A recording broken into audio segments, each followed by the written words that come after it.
Subscribe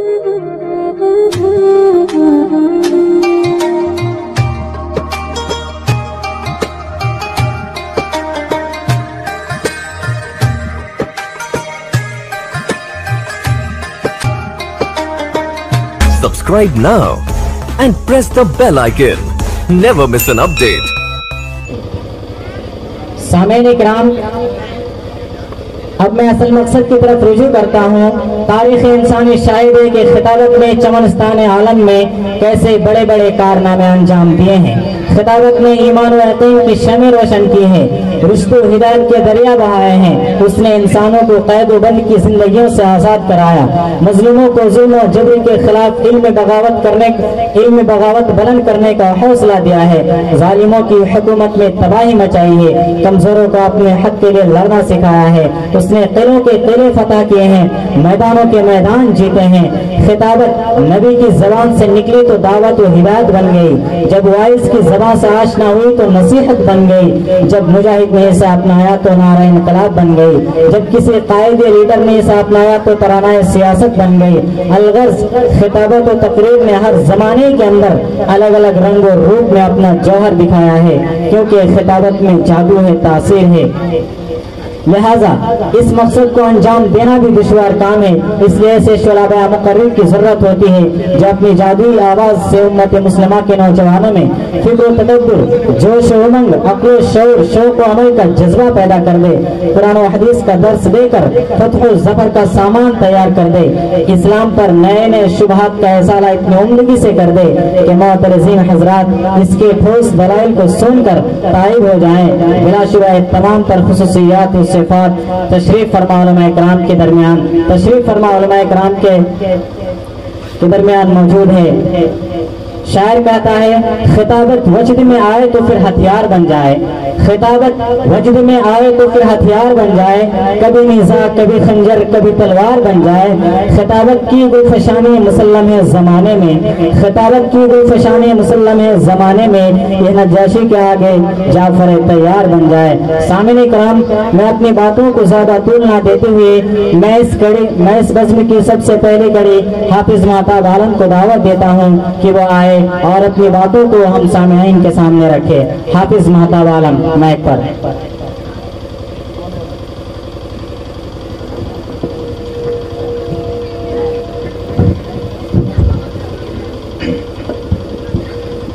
الحمدللہ، ذرا ایک بڑھا دیں۔ السلام علیکم ورحمۃ اللہ وبرکاتہ۔ الحمد لله نحمده ونستعينه ونستغفره ونؤمن به ونتوكل عليه ونعوذ بالله من شرور أنفسنا ومن سيئات أعمالنا، من يهدي الله فلا مضل له ومن يضلله فلا هادي له، ونشهد أن لا إله إلا الله وحده لا شريك له، وأشهد أن محمدا عبده ورسوله، فإن خير الحديث كتاب الله وخير الهدي هدي محمد صلى الله عليه وسلم، وشر الأمور محدثاتها وكل محدثة بدعة وكل بدعة ضلالة وكل ضلالة في النار۔ أعوذ بالله من الشيطان الرجيم، بسم الله الرحمن الرحيم، خيركم من تعلم القرآن وعلمه۔ وقال الله تبارك وتعالى، قل هل يستوي الذين يعلمون والذين لا يعلمون۔ محترم سامعین اور پردہ نشین خواتین و حضرات، آپ لوگوں نے بہت اچھا سن رہے ہیں۔ آپ لوگوں نے عصر کے بعد سے یہ پروگرام بہت ہی زور و شور کے ساتھ سن رہے ہیں۔ میں آپ لوگوں سے چند سوالوں سے میں اپنا پیغام شروع کرتا ہوں۔ میرا پہلا سوال ہے کہ سب سے اچھا نوجوان سب سے اچھا نوجوان اس دنیا کے اندر کون ہے؟ میرا دوسرا سوال ہے کہ سب سے اچھی عورت کون ہے؟ میرا دوسرا سوال کیا ہے کہ سب سے اچھی عورت کون ہے؟ اور میرا تیسرا سوال ہے کہ نبی صلی اللہ علیہ وسلم کو کون سا پھل سب سے زیادہ پسند تھا؟ کون سا پھل سب سے زیادہ محبوب تھا نبی صلی اللہ علیہ وسلم سے؟ نبی صلی اللہ علیہ وسلم کو۔ تو میرا پہلا سوال تھا، آپ لوگوں نے جواب نہیں دیا۔ میں جوابوں سے میں اپنا پیغام شروع کرتا ہوں، سوالوں کے جواب سے میں اپنا پیغام شروع کرتا ہوں۔ میرا پہلا سوال تھا کہ سب سے اچھا نوجوان کون؟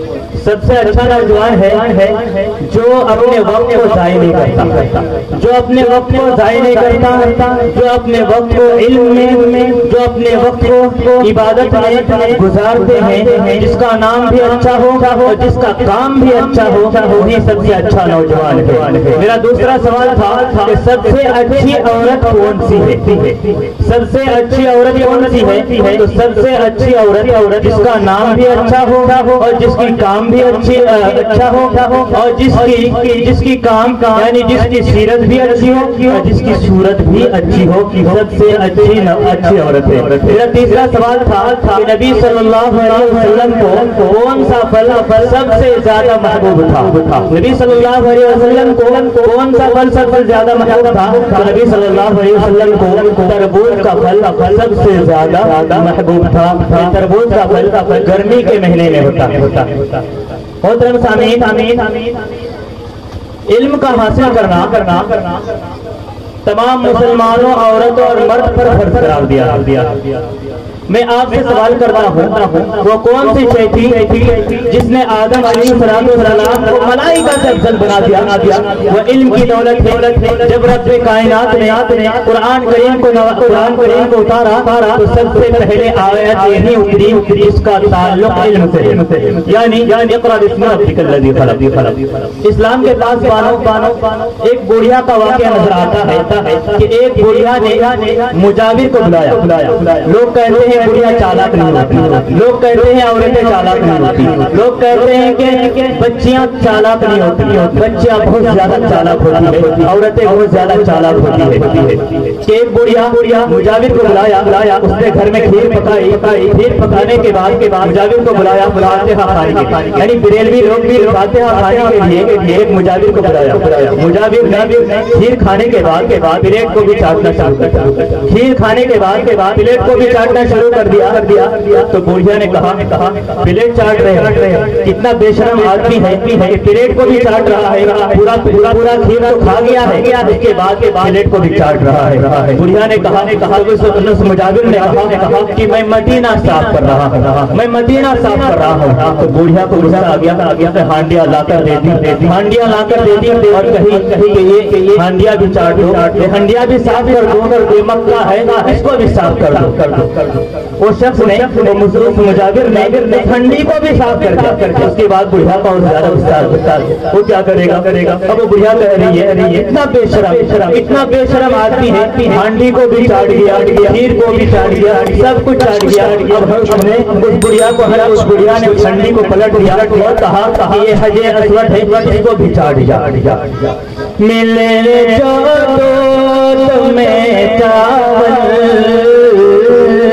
ملے جو دودھ میں چاول، اسی کو کھیر کہتے ہیں، جو ساری کھیر کھا جائے، جو ساری کھیر کھا جائے، اسی کو کھیر کہتے ہیں، جو ساری کھیر کھا جائے۔ تو میں بتا رہا تھا اللہ تبارک و تعالیٰ قرآن کے اندر اور ایک دوسری جگہ فرماتا ہے قُلْ هَلْ يَسْتَوِي الَّذِينَ يَعْلَمُونَ وَالَّذِينَ لَا يَعْلَمُونَ، کہ اہل علم اور اہل جہل یکساں نہیں ہو سکتے. جس طرح توحید و شرک ایک جگہ جمع نہیں ہو سکتے، جس طرح حق و باطل ایک جگہ برابر نہیں ہو سکتے. مجھے وقت بہت کم دیا گیا ہے. میں اپنا وقت ایک بات سے میں اپنے ایک واقعہ سے اپنے بات کو آرم کرتا ہوں. ایک واقعہ ہے. ایک بادشاہ تھے. ایک بادشاہ تھے، بیر کے گاچھی کے نیچے پیشاب کر رہے تھے. لڑکیاں بہت چالک پیشاب کر رہی تھی. پیشاب کر رہا تھا وہ بادشاہ. ایک لڑکی نے دیکھا کہ وہ بادشاہ پیشاب کر رہا ہے تو بادشاہ کے نیچے ایک بادشاہ پیشاب کر رہے تھے. بیر کے گاچھی سے ایک بیر کا پھل گر جاتا ہے. بادشاہ اس پھل کو اٹھا کر کھا لیتا ہے. اس پھل کو ٹھوک کر اٹھا کر کھا لیتے ہیں. اور اسی جگہ میں ایک مشاعرہ ہو رہا تھا اور اس مشاعرے میں اس لڑکی کو نظم پڑھنا تھا. اس مشاعرے میں اس لڑکی کو نظم پڑھنا تھا. اس لڑکی نے شروع کیا راجا جی راجا جی میں تو کہہ دوں گی. راجا جی ہکا بکا ہو گئے. یہ کیا کہے گا؟ یہ تو میرے بارے میں نہیں کہتے کہ راجا جی نے پیر اٹھا لی اور کھا لی. پھر اس لڑکی نے کہا راجا جی میں تو کہہ دوں گی. فوراً راجا جی نے 500 روپے اس کے ہاتھ میں پکڑا دیا.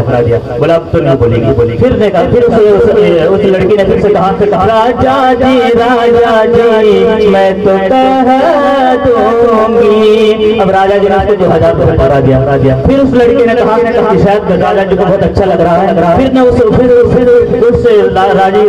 لڑکی نے پھر اس مطلب مصرے کو پھر سے دہرایا کہ راجا جی میں تو کہہ دوں گی. راجا جی میں تو کہہ دوں گی. پھر اس نے 5000 روپے پکڑا دیا. پھر سے کہا. پھر اس راجا جی نے کہا کہے گی کیسے انعام تو لے لے. پھر اس لڑکی نے کہا راجا جی میں تو کہہ دوں گی. اب 10,000 روپے پکڑانا پڑا. اس کے بعد راجا جی کو غصہ آ گیا اور کہا کہ یہی کہے گی نا کہ راجا جی پیشاب کر رہے تھے، پیر نیچے گرا دھل کر کھا گئے. تو لڑکیاں بھی چالاک ہوتی. اور ایک واقعہ ہے کیا ہے، باپ اور بیٹی جنگل کی طرف جا رہی تھی. ہاتھ میں شلجم کا سبزی تھا اور روٹی تھا اور باپ اس کا گنگنا رہے تھے. ہاتھ میں ڈلیا نہ باغ میں پودا میں پتا شلگم کا. پودا میں پتا شلگم کا. ہاتھ باغ میں پودا میں پتا شلگم کا. پودا میں پتا شلگم کا.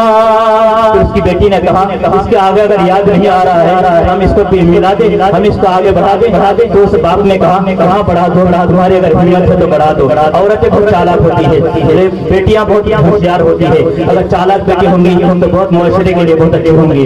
اس نے کہا ہاتھ میں ڈلیا. لڑکی نے کہا ہاتھ میں ڈلیا. ڈلیا میں سبزی شلگم کا. ڈلیا میں سبزی شلگم کا. تو میرا کہنے کا مطلب یہ ہے کہ سب سے پہلے ہم اپنے بچوں کی تعلیم دیں، اپنے بچوں کی تعلیم دیں، اس لیے کہ یہی بچہ ہمارے دین و آخرت کو روشن کر سکتے ہیں. وآخر دعوانا الحمدللہ رب العالمین والصلاۃ والسلام علیکم ورحمۃ اللہ وبرکاتہ.